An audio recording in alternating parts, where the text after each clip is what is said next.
Magandang gabi mga kapantasya. Nabalitaan ko sa isa kong kakilala na maaaring magpadala ng mensahe sa inyong programa nang hindi makikilala ang aking identity. Nais ko po sanang ibahagi ang aking kwento. Kwento na sana'y kapulutan din ng aral ng inyong mga taga-suporta. May isa akong pagkakamali na nagawa sa tanang buhay ko. Sobrang sama at sobrang lala. Nakiapid kasi ako sa asawa ng kapitbahay ko. Itago niyo na lamang po ako sa pangalang Amy. I am a public teacher. Kahibangan naman kung sasabihin kong hindi ko sinasadya at nadala lamang ako ng aking damdamin kaya nagawa ko ang kasalanang iyon. Aminado ako. Ginusto ko ang taong iyon kaya kahit alam kong may asawa na siya ay hinarot ko pa rin at pinatulan ang tawag ng laman. Alam kong may iba sa inyo ang maaaring sabihin ng katagang ito. Naturing ang teacher pero may landing tinatago. Hindi ko naman i-deny iyon at tanggap ko na rin. Tao lang din naman kasi ako. Nagkakamali at ang pagkakamaling ito ang nagtulak sa akin para masira ang buhay ko at ang karera ko sa pagtuturo. At dito nga, magsisimula ang aking kwento. Nung unang araw ko na pagtira dito sa condo ay naging maayos naman ang lahat. Ako lang mag-isa, walang maingay at gulo sa paligid. Hindi kagaya doon sa bahay ng mga magulang ko. Nakabukod na kasi ako ng bahay sa kanila dahil mas gusto kong maging independent. Pero may dumating na bagong kapitbahay ko na mag-asawa. Itago na lamang natin sila sa pangalang Ian at Carla. Hi, I'm Carla nga pala. Bago mong kapitbahay. Pagbati nga niya sa akin nang magkasalubong kami sa hallway ng unit ko. Hello. I'm Amy. Nice meeting you, Carla. Sagot ko naman sa kanya at simula nga noon ay nagkasundo rin kami kaagad na dalawa. Isang gabi, nakita ko ang asawa ni Carla. Nakilala ko agad ito dahil maliban sa kanya ay wala namang ibang lalaki rito sa floor namin kundi siya lamang. Nilapitan ko siya habang nakaupo ito sa hagdanan na dapat ay dadaanan ko. Hi! Napalingon siya sa aking pagbati. Who you? Tanong nito sa akin na para bang nagtataka kung bakit nasa tabi na lamang niya ako bigla. Ako nga pala si Amy, ang kapitbahay niyo ni Carla. Sagot ko naman. Nakita ko nga ang pagkunot ng noo niya. Nagtataka siguro ito kung bakit alam ko ang pangalan ng asawa niya. Nagkakilala kasi kami ni Carla nung nagkasalubong kami pagkalipat niyo rito last month. Ikaw, ano nga palang pangalan mo? Ian. Ian ang pangalan ko, by the way. Napawaw na lamang ako bigla nang makita ko siya ng malapitan. Ang bango ng pangalan niya. Singbango ng halimuyak ng gwapo niyang hitsura. Artistahin ka pala, no? Bigla na lamang lumabas sa bibig ko at napailing naman siya. Sa haba nga ng aming pag-uusap ay marami rin akong nalaman tungkol sa kanilang mag-asawa. Hirap nga raw na magbuntis si Carla kaya madalas ay iyon ang nagiging dahilan ng mga pagtatalo nila. Nalaman ko rin mula sa kanya na engineer siya at si Carla naman ay high school ang napagtapusan. Pero kahit ganoon ay kumakayod pa rin si Carla. Yun nga lang ay panggabi ang pasok nito palagi kaya naman lagi rin siyang wala sa bahay nila sa tuwing sasapit ang gabi.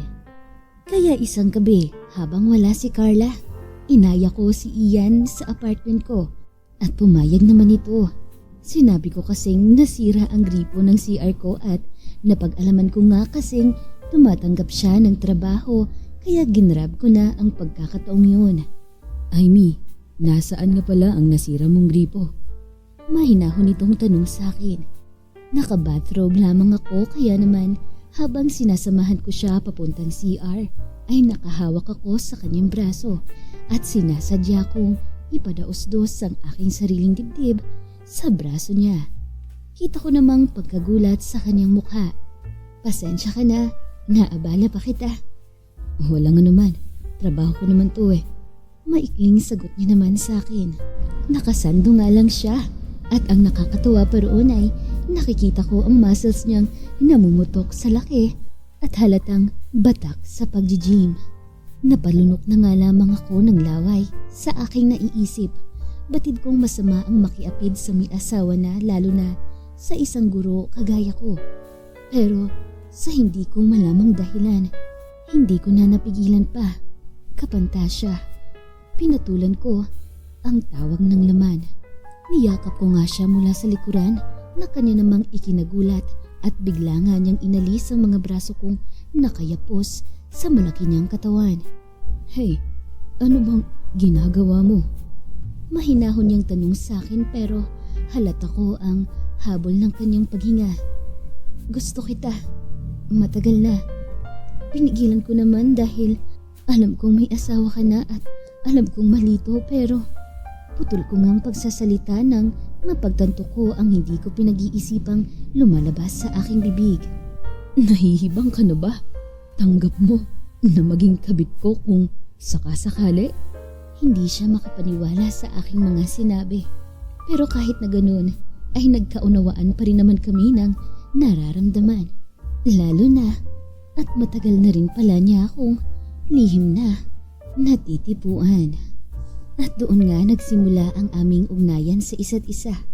Pumayag na rin siya sa gusto ko na maging akin siya kahit na bawal. Kahit alam kong masama, lalo na at may isang taong masasaktan, ay ginagawa ko pa rin. Habang tumatagal, ay lalo na rin akong nahuhumaling sa kanya. Lalo na at kakaiba ang taste niya pagdating sa kama. Nababaliw ako ng sobra na para bang gusto ko na akin na lamang siya. Ilang beses na nga namin ginagawa ang hindi dapat na gawin sa tuwing wala ang asawa niya. Tuwing gabi ay naghahanda ko ng bongga para naman pagsapit ng gabi ay kababaliwan din niya ako tulad ng pagkabaliw ko sa bawat parte ng katawan niya. Ang saya palang gawin ng bawal. Exciting ano? Natatawang sambit ko habang nakadantay ang aking katawan sa dibdib niya. Masaya nga pero minsan ay may lungkot din akong nararamdaman sa tuwing naaalala kong may asawa siya at mayroong ibang minamahal. Katawan niya lang naman ang nais ko noong una, pero habang tumatagal ay nagkakaroon na rin siya ng puwang sa puso ko. Gusto ko na siyang palaging makita at makasama at mayakap kasi sa gabi lang kami nagkakasama pag nasa trabaho ang asawa niya at pagsapit naman ng umaga ay hindi ko siya maaaring makasama o ni kausapin sa tuwing nagkikita kaming dalawa. Isang araw nga ay sinubukan naming gawin sa may hagdan ang pagniniig naming dalawa. Mas masarap pala sa pakiramdam na exciting at the same time pakiramdam namin ay baka may makakita sa aming dalawa. Kaya andun yung pagmamadali pero hindi bitin. Kaya naman bawat hampas ng katawan niya sa akin ay talaga namang hirap akong itikom ang aking bibig. Pero sinigurado naman namin na walang tao at makakakita sa amin doon. Doon kasi kami pumwesto sa may fire exit, sa bandang hindi madalas daanan ng mga tao. Kakaiba talaga ang mga nararanasan ko dahil kay Ian. Habang pabilis ng pabilis ay malapit ko na ring marating ang tuktukan ng sukdulan nang biglang, Ian, narinig namin ang boses ng isang babae na alam kong si Carla. Ang kanyang asawa na tunay na may karapatan sa lalaking nakakasama ko lamang sa tuwing nasa kama kami. Mga manloloko kayo! Ikaw, pinagkatiwalaan kita, Ian. Dali-dali ngang humiwalay si Ian sa akin at mabilis na kinuha ang kanyang mga damit na nasa sahig. Hinabol niya si Carla na mabilis na naglalakad palayo sa amin. Dinig ko nga ang mga pagtangis niya habang lumalayo sa amin dahil sa kanyang mga nakita na kami magkasama at magkadikit, lalo na at hubot-hubad na pareho. Agad naman din akong sumunod sa kanila pagkatapos kong damputin ang mga damit ko at nagbihis. Nang makarating ako sa kwarto nila, ay nakita ko si Carla. Galit na galit ito habang hinahagis palabas ang mga damit at gamit ni Ian sa labas ng kondo nila. Umalis ka na, Ian. Hindi kita kailangan. Ayoko ng mga manloloko na kagaya mo. Umiiyak na sigaw ni Carla sa kanyang asawa. Patawarin mo ko, babe. Please. Nakikita ko nga siyang nagmamakaawa na huwag siyang iwan pero talagang buo na ang loob ni Carla na iwanan siya. Samantalang ako na nakatagong sumisilay sa kanila ay nakaramdam ng kurot sa puso ko nang makita ko kung paano na lamang magmakaawa si Ian para huwag siyang iwan ni Carla. Kinabukasan nga ay naghanda na ako para sa pagpasok ko sa paaralan. Nang matapos nga ay nagmamadali naman akong maglakad dahil 5 minuto na lamang pala ay malilate na ako. Napuyat nga siguro ko kakaisip kagabi kaya heto ako na late ng gising. Pagkapasok ko nga ng gate ng paaralan, napansin ko ang mga tinginan ng mga estudyante sa akin. Siya ba yun?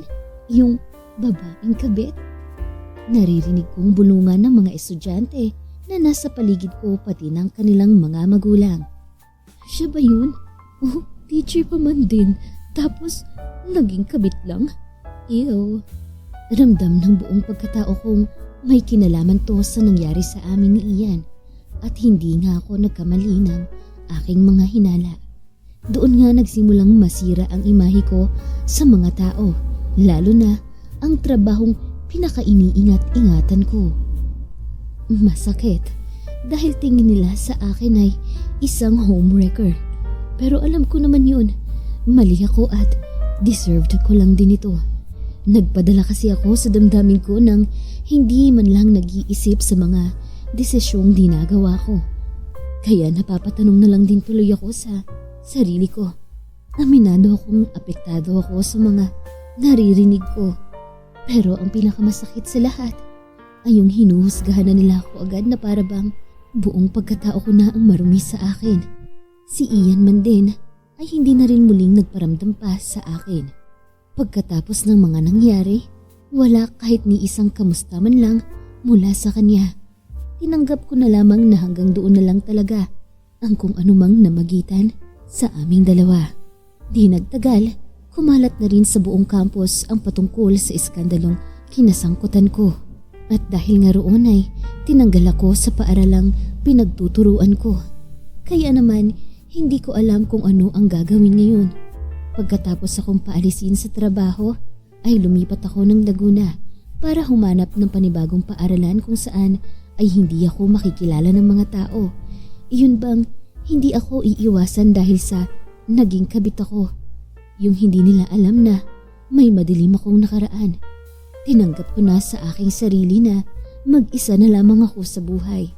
Ngunit bigla na lamang akong nagulantang dahil sa nalaman ko isang araw. Nagdadalang tao pala ako at si Ian ang ama ng aking ipinagbubuntis. Malungkot man dahil batid kong lalaki siya na walang kinikilalang ama.